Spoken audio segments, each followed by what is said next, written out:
तो पिछली कक्षा में हम लोगों ने अन प्रत्यय के बारे में देखा था। आज अपत्य अर्थ में दो प्रत्ययों को देखेंगे, ईय प्रत्यय और दूसरा है ढक प्रत्यय। तो ईय प्रत्यय करने वाले जो है वह सूत्र दो है आपके पास। तो एक सूत्र है अत ईय, अत ईय, और जो दूसरा सूत्र है वो है वह्वादिभ्यश्च, वह्वादिभ्यश्च, वह्वा नहीं वाह्वादिभ्यश्च। ये दो सूत्र जो है वह आपको ईय प्रत्यय करने वाला है। तो आइए प्रथम सूत्र को देखते हैं, वह है अतईय। आपको मैंने तस्यापत्यम को इसीलिए मतलब बहुत विशेष तरीके से थोड़ा बताने का प्रयास इसलिए किया क्योंकि ये जितना भी सूत्र अब जाएगा इस प्रकरण में सब जगह तस्यापत्यम की अनुवृत्ति आएगी। तो इस सूत्र में भी जो है वो तस्यापत्यम की अनुवृत्ति आती है। इसके कारण से, और तस्यापत्यम में भी अनुवृत्ति आती है तीन पदों की। वह कौन कौन? समर्थ और प्रथम, प्रथमात् और वा, ये इसकी। तो अब ये सूत्र जब तस्यापत्यम में इसकी अनुवृत्ति आती है और तस्यापत्यम अतईय में आता है तो इसका अर्थ, सूत्र का अर्थ हो जाएगा जो है वह कृत संधि कार्य। ठीक है, कृत संधि कार्य जो अदंत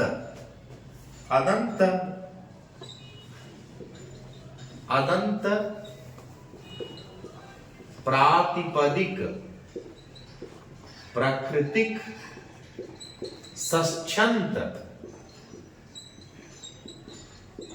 सुबंत से जो है अपत्य अर्थ में, अब अपत्य अर्थ में ईय प्रत्यय का। अब ये कोई नहीं तब तक समझ सकता जब तक तस्यापत्यम जो है कृत संधि कार्य, ये समर्थ का अर्थ है, अदंत प्रातिपदिक प्राकृतिक षष्ठ्यंत सुबंत वह अर्थ है प्रथमार्थ का, क्योंकि सूत्र में जो प्रथम पद है वो अत है। ठीक है, और चूंकि तस्यापत्यम से षष्ठ्यंत बोध्य अर्थ, षष्ठ्यंत बोध्य बोधक जो होगा उसी से प्रत्यय का विधान होगा। तो अदंत जो होगा वो अदंत कैसा होना चाहिए? तो होना चाहिए, मतलब वही षष्ठ्यंत होगा।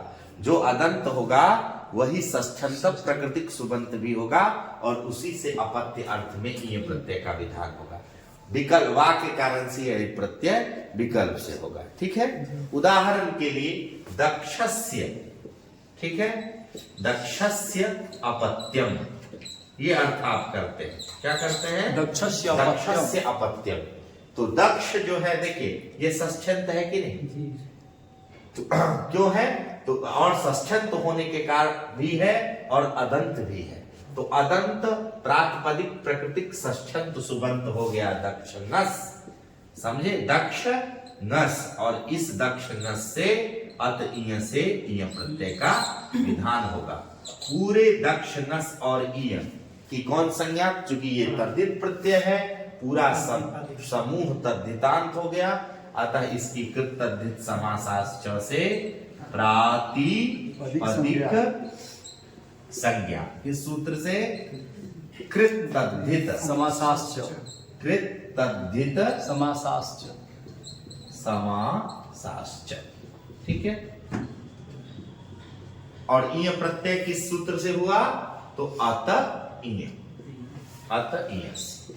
अब ठीक है, अब इसके बाद उसको थोड़ा ऊपर चलते हैं लेकर के, लेकिन आपको यह समझना है कि तस्यापत्यम और समर्था नाम प्रथमाद्वा जो है वह मूल दो सूत्र आपको अच्छे से समझना चाहिए। ठीक है, तो अब आइए, इसकी प्रातिपदिक संज्ञा हो गई।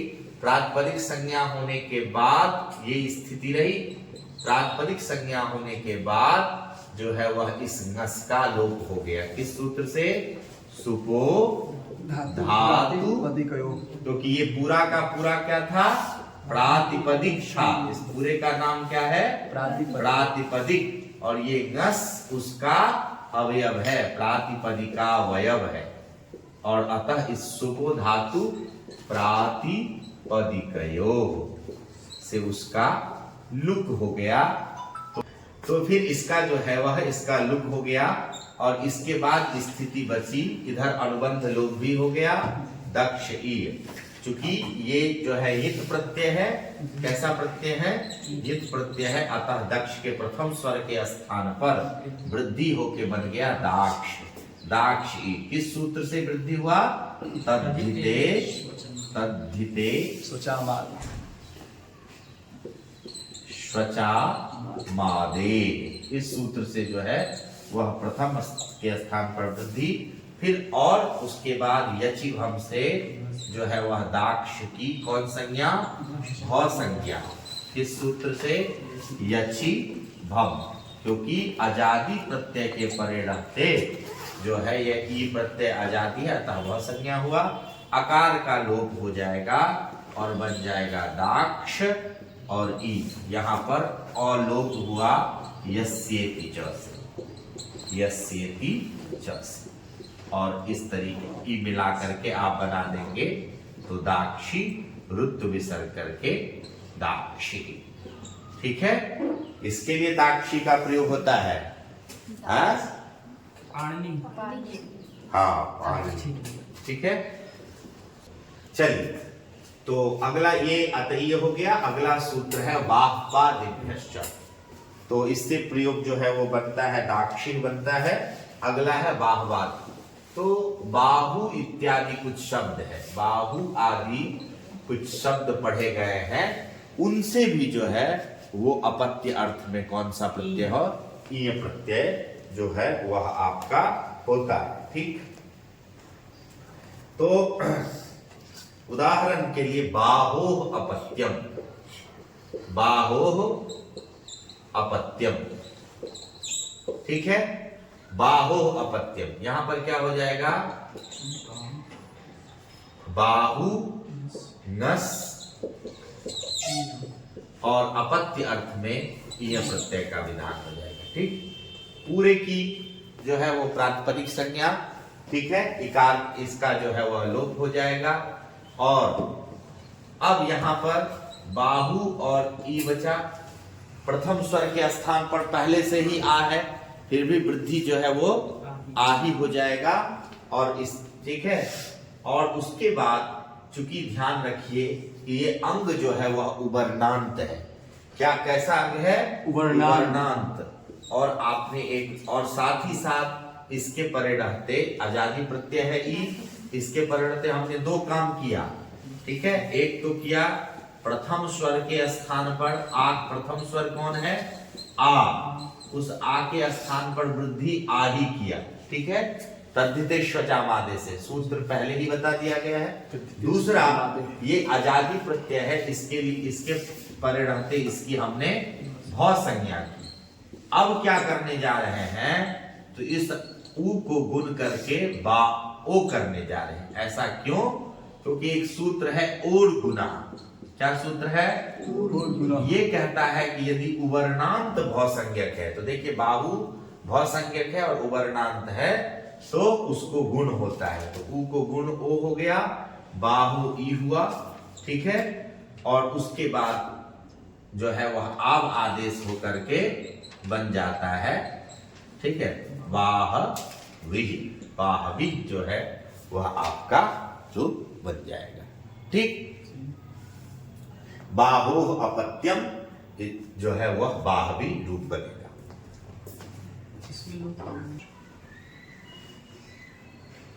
एक और उदाहरण जो है इसमें औडुलोमी है। क्या है, औडुलोमी। क्योंकि ये बाहुवादिगण जो है, बाहु आदि में जो है वह उडुलोमन शब्द का इसका जो विग्रह होगा वो होगा उडुलोमनः।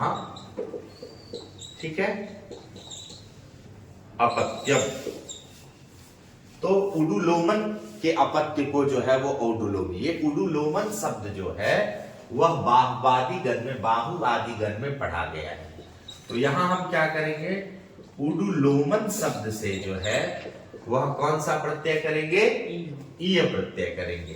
क्या करेंगे, ईय प्रत्यय करेंगे। ठीक है। अब तो जो है वह उडुलोमन ईय, ये स्थिति है।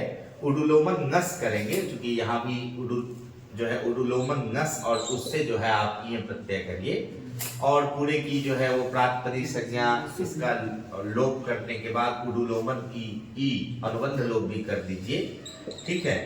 उडुलोमन और ई, ये स्थिति जो है आपकी बचती है। यहाँ पर चूंकि ये आपका जो है वह ऋत है, तो प्रथम स्वर के स्थान पर वृद्धि, उ के स्थान पर वृद्धि क्या हो जाएगा, औडुलोमन। ये स्थिति बना, क्या बना, औडुलोमन और ई, ये स्थिति बना, स्थिति बनी। अब इस स्थिति में चूंकि ये नांत है, ठीक है, और इसके परिणत इसकी भ संज्ञा होगी। जो राजनह बनाए थे उसमें तो वहां पर अन जो है वो टिलोप का निषेध करने वाला सूत्र है। यहाँ पर जो है वह सूत्र जो है वह नहीं लगेगा, और क्योंकि वो अण प्रत्यय परिणाम करता था ना, यहाँ तो ईय प्रत्यय है, तो वह निषेध नहीं लगेगा। और अन भाग का जो है वह नस्तद्धिते से जो है वह, तो ये नया सूत्र आया है, तो मैं ये लिख देता हूं कि अन भाग का अन, ठीक है, टी संज्ञक भाग,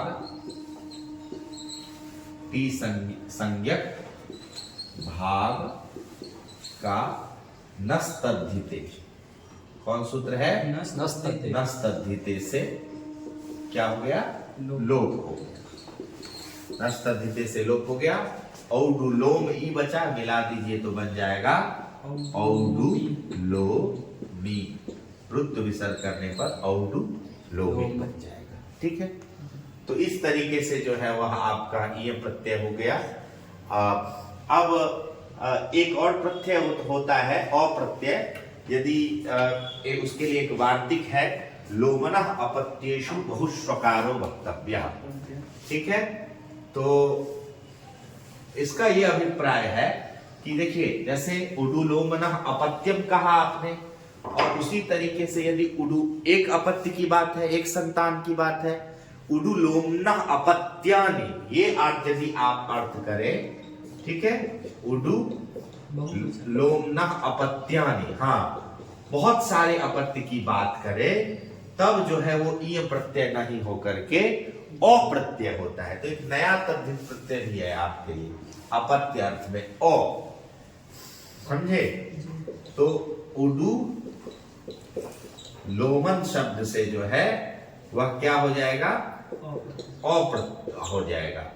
ठीक है। और उडुलोम, ठीक है, उडुलोमन शब्द से अप्रत्यय होगा। अब यहां पर अप्रत्यय में क्या होगा, देखिए, अण था, अण होता तो प्रथम स्वर को चूंकि अनुबंध नहीं दिया है, ना तो ण दिया है, ना तो यो दिया है, केवल अ कर रहा है, इसका मतलब है कि प्रथम स्वर को वृद्धि नहीं होगा, लेकिन भ संज्ञा होगी। ठीक है। अण भाग का लोप होगा, जैसे कि पहले हमने किया है। ठीक है। और तो बन जाएगा आपको उडु लोम, और फिर अ, इसमें हम कौन सा चीज किए हैं, तो अण, उसकी पूरे की भ संज्ञा, और जो टी भाग है अन, उसका नस्तद्धिते से लोप, उडुलोम अ हुआ।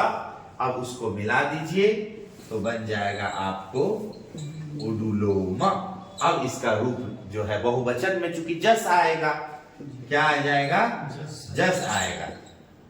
और रामाह की तरह क्या करते हैं, पूर्व श्रवण दीर्घ करते हैं ना, है? तो बन जाएगा उडुलोमा। ठीक है। लोमास और सकार को रुद्ध विसर्ग करके उडुलोमा। ठीक है।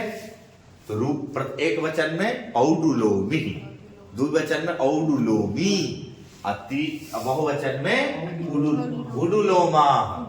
औडुलोमा नहीं, एक वचन में औडुलोमी, द्विवचन में औडुलोमी और बहुवचन में उडुलोमा। इस तरीके से जो है आपको समझना चाहिए। ठीक है, ये प्रत्यय का एक प्रकरण, एक नया प्रत्यय आ गए, वो जो कि केवल जो है वह आप एक ही उसका उदाहरण है उडुलोमा। ठीक है, तो जो है वह ये प्रत्यय के बाद दूसरा ढक प्रत्यय है, और ढक प्रत्यय करने वाला अपत्याधिकार प्रकरण में जो है वह एक ही सूत्र है, स्त्रीभ्यो ढक। तो जो स्त्री प्रत्यांत शब्द है, ठीक है, उस स्त्री प्रत्यांत शब्द से जो है वह ढक प्रत्यय का विधान यह सूत्र करता है। स्त्री प्रत्यांत शब्द जैसे कि विनता, इता प्रत्यांत शब्द है, तो विनितायाः अपत्यम। ठीक है, विनितायाः अपत्यम ये स्त्री प्रत्यांत। और यह स्त्री प्रत्यांत जो षष्ठ्यंत प्रातिपदिक सुबंत है, उससे तस्या, चूंकि तस्यापत्यम की अनुवृत्ति यहां भी जो है वह चलती है। ठीक है, तो इस तरीके से जो है वह विनता नस, और तब जो है अपत्य अर्थ में आप ढक प्रत्यय का विधान करें, संपूर्ण की प्रातिपदिक संज्ञा करें, प्रातिपदिक संज्ञा करने के बाद नस का जो है वह लुक विनता, और इधर अनुबंध में क का भी लो, कित लो, जिसके कारण से जो ढ होगा वो कित कहलाएगा। और ढ में जो है वह केवल जो व्यंजन अंश है ढ, उसके स्थान पर आयने ईनी यह फड़कच घाम प्रत्यादि नाम से ए आदेश होगा। ये भी ए ऐसे होगा, और यहाँ पर अ चूंकि बचा हुआ है ना, ढ तो ढ प्लस अ से बना है ना, देखिए ढ प्लस अ, उसमें ढ के स्थान पर हुआ है ए, और तो यहाँ बचा ही हुआ है, तो मिल जाएगा तो ए। और चूंकि ये क की संज्ञा हुई तो ये कित हुआ, अतः इसके परे रहते प्रथम स्वर के स्थान पर वृद्धि किति च, ये पहला बार आया है तो आप समझिए, ई के स्थान पर वृद्धि वैनता ए, इस सूत्र से किति च से जो है वह वृद्धि हुई। और फिर इसके बाद चूंकि ये आजादी प्रत्यय है, इसीलिए इसकी भ संज्ञा और आकार का लोप करने पर बन जाएगा वैनत, और इसमें ए जोड़ देंगे। ठीक है, और बन जाएगा वैनतेय, सूरुत्व विसर्ग करने पर वैनतेय। उसी तरीके से सौपर्णेय ही, ये सौपर्णेय ये सब रूप जो है आपका बनता है। ठीक है, ये बात इतना जो है वो ढक प्रत्यय है। आगे के जो प्रत्यय बच गए, य इत्यादि, यत इत्यादि, इन प्रत्ययों के बारे में हम आगे की कक्षा में चर्चा करेंगे।